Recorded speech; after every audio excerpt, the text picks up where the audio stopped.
Siddaramaiah budget ವಿರುದ್ಧ ದಕ್ಷಿಣ ಕನ್ನಡ ಭಾಗದ ಶಾಸಕರು ಬಿಜೆಪಿ ಮುಖಂಡರು ತಿರುಗಿ ಬಿದ್ದಿದ್ದಾರೆ. ದಕ್ಷಿಣ ಕನ್ನಡದ ತೆರಿಗೆಯನ್ನು ಮುಸಲ್ಮಾನರಿಗೆ ನೀಡ್ತಾ ಇದ್ದಾರೆ ಅನ್ನೊಂದು ಆಕ್ರೋಶವನ್ನು ಅವರು ವ್ಯಕ್ತಪಡಿಸ್ತಾ ಇರ್ತಕ್ಕಂಥದ್ದು. ಇವತ್ತು ಸದನದಲ್ಲೂ ಕೂಡ ಪ್ಲೇ ಕಾರ್ಡನ್ನು ಪ್ರದರ್ಶನ ಮಾಡುವ ಮೂಲಕ ಗಮನವನ್ನು ಸೆಳೆದಿದ್ದಾರೆ. ಸರ್, ಏನು ಆಗ್ರಹ ಮಾಡ್ತೀರಿ? ಸಿದ್ದರಾಮಯ್ಯವರ ಬಜೆಟ್ ಪುಸ್ತಕದಲ್ಲಿ ಸುಮಾರು 55ಕ್ಕಿಂತ 60 ಬಾರಿ ಕೇಂದ್ರ ಸರ್ಕಾರ ಅಂತ ಮೆನ್ಷನ್ ಆಗಿರ್ತಕ್ಕಂಥದ್ದು. ಈ ಪುಸ್ತಕದಲ್ಲಿ ಸುಮಾರು 25ಕ್ಕಿಂತಲೂ ಹೆಚ್ಚು ಬಾರಿ ಎಲ್ಲ ವಿಚಾರಗಳನ್ನು ಒಳಗೊಂಡು ಕಡೆಗೆ ನಾವು ಕೇಂದ್ರ ಸರ್ಕಾರವನ್ನು ಒತ್ತಾಯಿಸ್ತೇವೆ ಎನ್ನುವಂಥದ್ದು ಇದರಲ್ಲಿರುವಂಥದ್ದು. ಕೇಂದ್ರ ಸರ್ಕಾರವನ್ನು ಒತ್ತಾಯಿಸ್ತೇವೆ ಎನ್ನುವಂಥದ್ದು ಬಿಟ್ಟರೆ ಈ ಬಜೆಟ್ನಲ್ಲಿ ಏನಿಲ್ಲ.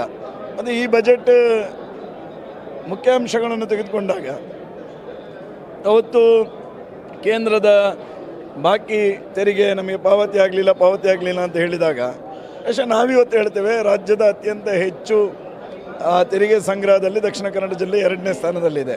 ಯಾಕೆ ನಮ್ಮ ಜಿಲ್ಲೆಗೆ ತಾರತಮ್ಯ ಮಾಡಿದ್ದೀರಿ?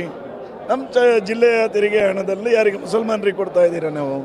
ನಮ್ಮ ಈ ರಾಜ್ಯದ ಅವಿಭಾಜ್ಯವಾಗಿರ್ತಕ್ಕಂಥ ದಕ್ಷಿಣ ಕನ್ನಡ ಜಿಲ್ಲೆ, ಅದು ಉಡುಪಿ ಇರ್ಬೋದು, ದಕ್ಷಿಣ ಕನ್ನಡ ಜಿಲ್ಲೆ, ಈ ಜಿಲ್ಲೆಯ ತೆರಿಗೆ ಹಣವನ್ನು ಸಹ ನಮಗೆ ಇವತ್ತು ಕೊಡ್ತಾ ಇಲ್ಲ.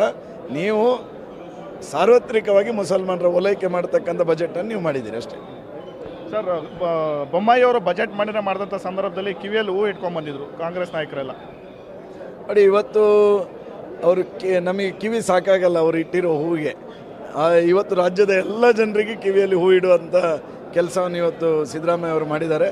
ಬರೀ ಇವತ್ತು ದಿವಾಳಿ ಆಗಿರ್ತಕ್ಕಂಥ ರಾಜ್ಯಕ್ಕೆ ಬಜೆಟ್ ಮಾಡಬೇಕು ಎನ್ನುವಂಥ ದೃಷ್ಟಿಯಲ್ಲಿ ಒಂದು ನಾಮಕಾವಸ್ಥೆ ಬಜೆಟ್ ಇದೆ. ಸರ್, ತಾವು ಏನು ನಿರೀಕ್ಷೆ ಮಾಡಿದ್ರು ಸರ್? ನಿಮ್ಮ ಭಾಗಕ್ಕೆ ಏನಾದರೂ ಭರ್ಜರಿ ಗಿಫ್ಟ್ ಕೊಡ್ತಾರೆ ಅಂತ ಮೊನ್ನೆ ಮಾಧ್ಯಮದ ಮುಂದೆ ಹೇಳಿದ್ದೆ ನಾನು. ಖಂಡಿತ ನಮಗೆ ನಿರೀಕ್ಷೆ ಇಲ್ಲ. ಇದು ನಮ್ಮನ್ನು ಯಾವುದೇ ನಿರೀಕ್ಷೆ ಇಲ್ಲದೆ ಬರೀ ಬಜೆಟ್ ಮಂಡನೆ ಮಾಡಬೇಕು ಎನ್ನುವ ಕಾರಣಕ್ಕೋಸ್ಕರ ಮಾತ್ರ ಮಾಡ್ತಾರೆ ವಿನ ಯಾವುದೇ ಕರಾವಳಿ ಭಾಗಕ್ಕೆ ಅಥವಾ ರಾಜ್ಯಕ್ಕೂ ಭರಪೂರ ಅನುದಾನವನ್ನು ಕೊಡೋದಿಲ್ಲ. ಇದು ಕೇವಲ ಮುಖಸ್ತುತಿಯನ್ನು ಮಾಡತಕ್ಕಂಥ ಬಜೆಟ್ ಪುಸ್ತಕಕ್ಕೆ ಸೀಮಿತ ಆಗಿರ್ತಕ್ಕಂಥ ಬಜೆಟ್ ಆಗ್ತದೆ ಅನ್ನುವಂಥ ಮೊನ್ನೆ ಮಾಧ್ಯಮದಲ್ಲಿ ಹೇಳಿದ್ದೆ, ಹಾಗೇ ಆಗಿದೆ. ಕೇಂದ್ರ ಸರ್ಕಾರವನ್ನು ಟೀಕೆ ಮಾಡೋದಕ್ಕೆ ಬಜೆಟ್ ಅದನ್ನೇ ಹೇಳಿದ್ನಲ್ಲ, ಕೇಂದ್ರ ಸರ್ಕಾರ ಮತ್ತು ಕೇಂದ್ರ ಸರ್ಕಾರದ ಟೀಕೆ, ಕೇಂದ್ರ ಸರ್ಕಾರದವನ್ನು ಒತ್ತಾಯಿಸ್ತೇವೆ ಅನ್ನುವಂಥದ್ದು ಬಿಟ್ಟರೆ ಈ ಬಜೆಟ್ನಲ್ಲಿ ಬೇರೆ ಏನಿಲ್ಲ. ಸೊ ಇದು ಬಿಜೆಪಿ ಶಾಸಕ ಹರೀಶ್ ಪೂಜಾ ಅವರ ಮಾತು. ಕ್ಯಾಮರಾ ಪರ್ಸನ್ ಧನರಾಜ್ ಜೊತೆ ಆನಂದ್ ನಂದಗುಡಿ, ಪವರ್ ಟಿವಿ.